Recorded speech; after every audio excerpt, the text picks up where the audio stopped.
నిద్దురలేవమ్మా తల్లి నిద్దురలేవమ్మా పసుపు కుంకుమతో భక్తులు వేచినారమ్మా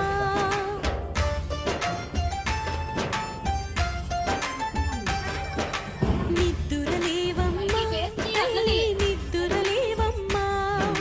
పసుపు కుంకుమతో భక్తులు వేచినారమ్మా